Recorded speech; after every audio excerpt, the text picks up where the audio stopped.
Тәуелсіздіктің алғашқы күнінен ақ Қазақстан мақсатты түрде сыбайлас жемқорлыққа қарсы әрекет етудің тиімді институттары мен тетіктерін құру бағытын біртіндеп қадағалауда. 2001 жылдан бастап елімізде сыбайлас жемқорлыққа қарсы мемлекеттік бағдарлама жүзеге асырылуда. Оған сәйкес сыбайлас жемқорлықтың пайда болу себептері мен жағдайларын жою бойынша нақты шаралар қабылдануда. Қазіргі уақытта Теміртау қаласы да сыбайлас жемқорлыққа қарсы шараларға белсенді қатысады. 6 желтоқсан күні балалар мен жасөспірімдер театрында көрерменнің назарына осы бағытта «Семья вурдалака» спектаклі ұсынылды.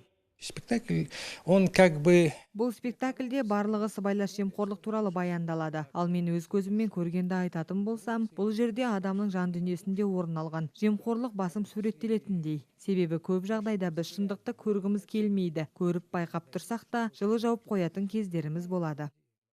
«Семья вурдалака» спектаклі бұл әлеуметтік бағыттағы драма. Онда полиция қызметкерінің жемқорлық әрекеттері егжей-тегжейлі сипатталады. Пьесада сыбайлас жемқорлық тақырыбынан бөлек басқа да маңызды мәселелер, отбасындағы түсініспеушілік, туыстар мен достардың ара қатынасы және тағы басқа тақырыптар қамтылады. Михаил Москалюк сыбайлас жемқорлық төңірегіндегі қойылымдарды жиі қоюға тырысатындарын атап өтті.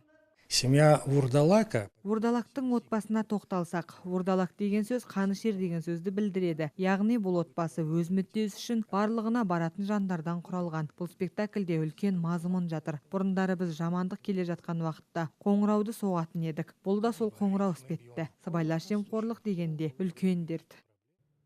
Аталмыш спектакльдің негізгі көрермендері мемлекеттік мекеме қызметкерлері болды. Оның ішінде мектеп директорлары, балабақша басшылары да бар.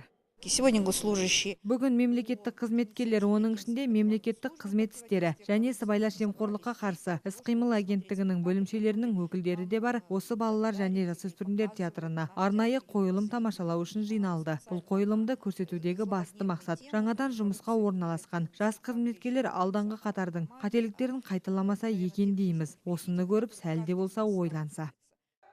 Спектакль көрерменге қарапайым парақорлықтан басталып, ары қарай үлкен жемқорлыққа өршіген қарапайым қызметкердің өмірін ұсынады. Сыбайлас жемқорлықтың алдын алу ең алдымен отбасыдан басталады. Бұл бүкіл қоғамның дерлік ауруы.